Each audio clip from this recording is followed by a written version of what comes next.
Hello, it's Gabby here for you, and I hope this finds you well. In this week's Confidence After Cancer podcast, I'm thinking about the importance, particularly for cancer survivors, of finding your tribe, people you can connect with, people who can support you, and also people that you might want to support as well. So I've been really inspired this week. On Friday, I had a lovely lunch with a lady called Lisa Harper, and Lisa's a 19 years cancer survivor. She's a larger than life character. Have you seen my socials? You'll have seen Lisa in a very bright pink outfit, and it's always a joy to see her. She's full of life. She's a force of nature. And so it really uplifted me just having a quick catch up with her. We enjoyed some lunch at my local shop, and it was a joy. And I met Lisa through an organisation called Unique Ladies, and they're all across the northwest of the UK. I think we met at the Salford branch. And again, that's for self-employed people. And I'm finding for myself, having come from corporate life, where it wasn't always the best life for me. But what I did enjoy about corporate life was the sense of community, being part of a team, having a common purpose. And I think when you're self-employed, if you're not careful, you can lose that. So organizations like Unique Ladies are really useful in bringing together self-employed people who can support each other, share challenges, celebrate successes. And it is, again, it's about finding your tribe, people who share a lot of the same values as you. Lisa, as well, is starting an organisation called Find Your Tribe Club, and she's thinking about a membership club for self-employed people with all sorts of strands to it. I'm not going to talk about that so much today, but it really resonated with me when she was talking about the importance of finding your tribe. So, as I say, I'm going to really focus in today's podcast thinking about the importance of finding your tribe after a cancer diagnosis and after your cancer treatment ends. Because when you're going through treatment, certainly my experience was I felt very supported. I was surrounded by people. I had the wonderful local Macmillan Centre. I had my breast care nurse. I had a full medical team looking after me. And then when I was at the end of my treatment and I was like cast adrift, that's how I felt. I felt lonely and cast adrift. So there are lots of cancer support groups that you can join. There are local groups, there are physical groups, there are a lot of online groups now as well. So I'm going to talk a little bit about the pros and cons, if you like, of joining these groups, where you can find them. But I think, first of all, I would say my experience of these groups is overwhelmingly positive. From my experience and people that I speak to, it is a relief to speak to people who've been through a similar journey to you. And I'm not going to say they know exactly what you're going through, because all our circumstances are unique, and any challenge in life brings a unique set of circumstances. But for instance, just to speak to somebody else who has been through chemotherapy, to me, there's an unspoken code, if you like, of just an understanding of, yeah, we don't have to talk about how awful it was, because we both know, we've both been there, maybe not want to talk about it again.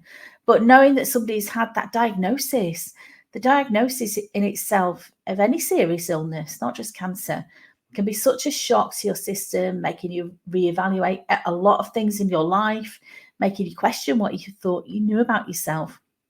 So to share a group of people like that, it to me was very, very supportive. And also, I also found at the end of my treatment, when the cancer treatment finished, for me, that was a time when I felt very alone.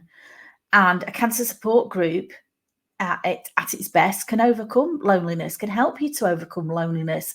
You're not alone. There are so many people out there who want to help you, who want to support you, but also you could help them as well. And a lot of people that I know that have finished their cancer treatment find that they can get some sort of meaning, some sort of sense of purpose from helping other people. From, if you like, being an advocate, it might be just simply fundraising for your local cancer centre. It might be fundraising for research into a cancer that you've had. But people that get it, people that have walked in your shoes a little bit, not exactly, but people that have walked in your shoes, that can be such a comforting thing to realise you're not alone and you don't have to face your challenges alone. So, as I said, you can find these groups online. There's a lot on social media. The only caveat I would have if you're going to join a group is think about protecting yourself. What do I mean by that? I mean, as in all walks of life, some of the people you might meet in these groups will be wonderful, warm, generous people who share your values, who might share your political outlook on life, who might share a lot of the things that you hold true. But some of those people may be not so much. Okay. And just think about, you might meet some very strong characters, and you might meet some people who are really hurting as well. A lot of people, when they've been through a serious life event, can become quite bitter, quite angry. And so just think about protecting your own energy is the little bit of sage advice I try to give you. Where can you find these groups? Well, local physical groups, quite often you'll find in local coffee shops, libraries. There might be signs up in your doctors, at your hospital. I was at the Macmillan Centre near me, so you might find a group there.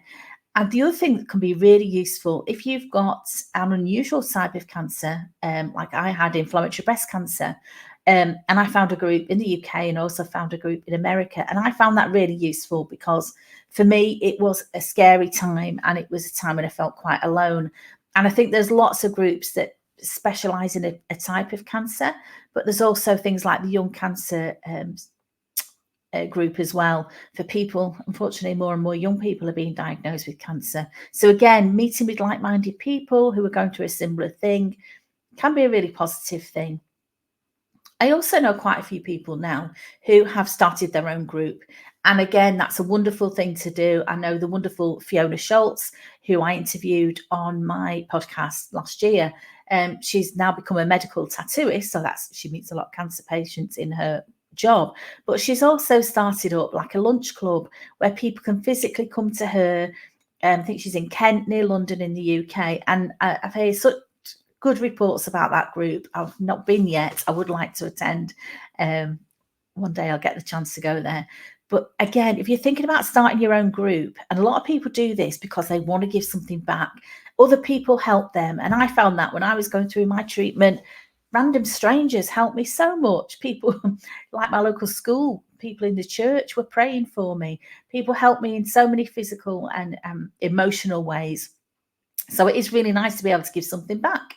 But again, it's all about balance, and it's all about making sure you put yourself first. And one of the phrases I use a lot is you can't pour from an empty cup. So if you're thinking about helping other people, you need to make sure that you're in a good place yourself. You're feeling balanced, you're feeling supported, you're feeling emotionally and physically strong, because you cannot take other people's problems on if you're not looking after yourself first. And a lot of women particularly struggle with this. They may be in that role of being a mother or a manager or a good daughter or a good sister, always trying to put other people first. But this is a time in your life when you need to be a little bit selfish. That's not a bad thing. I don't say selfish in a bad way. I say it in a way of putting yourself first, of loving yourself first. And if you're an empath and you naturally are sympathetic to other people, be very careful about not taking their problems on. You know, professional therapists, counselors can be really useful in this situation.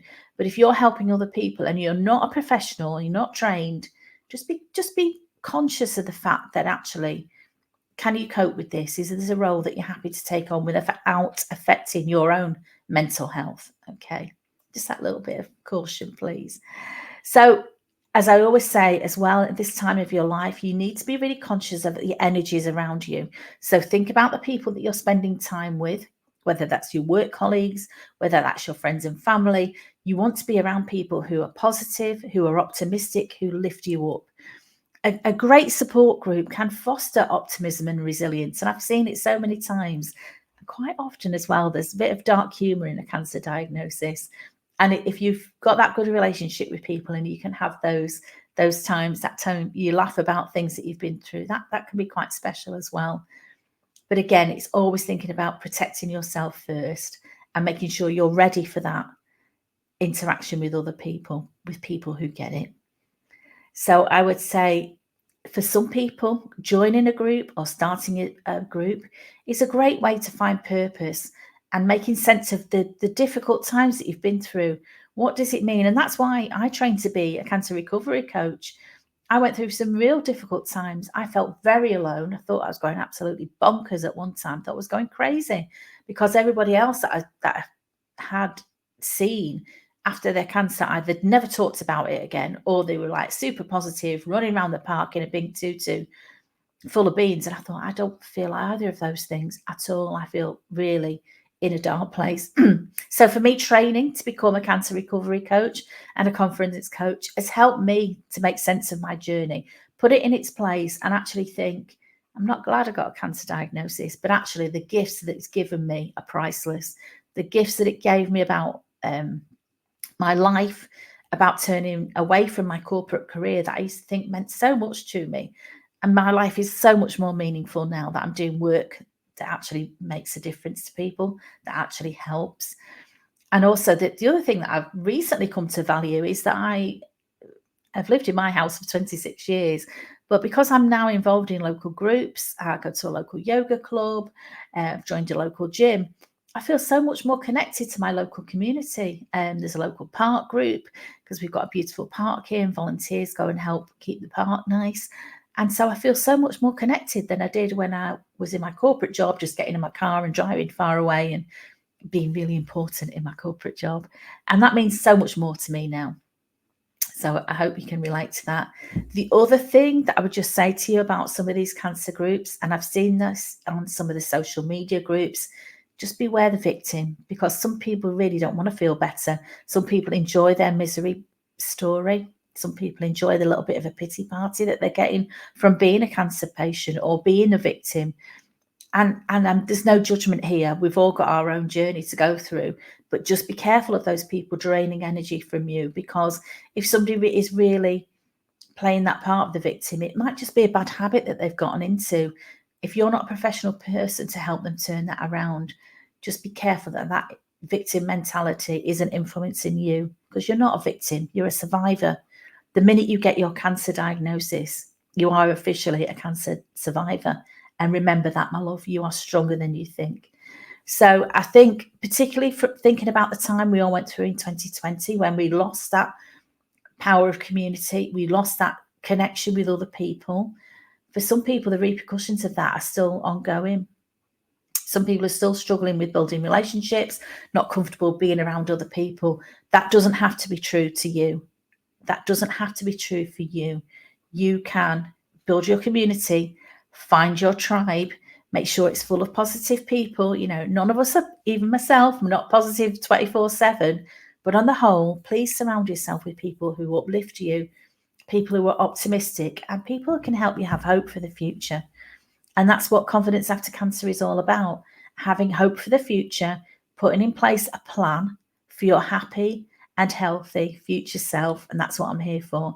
So as always, please get in touch with me if there's anything you'd like me to help you with. I'd love to hear from you. Have an absolutely wonderful week. Remember to protect yourself, stay safe, stay sane, and I'll speak to you very soon. Thanks for listening. Bye-bye.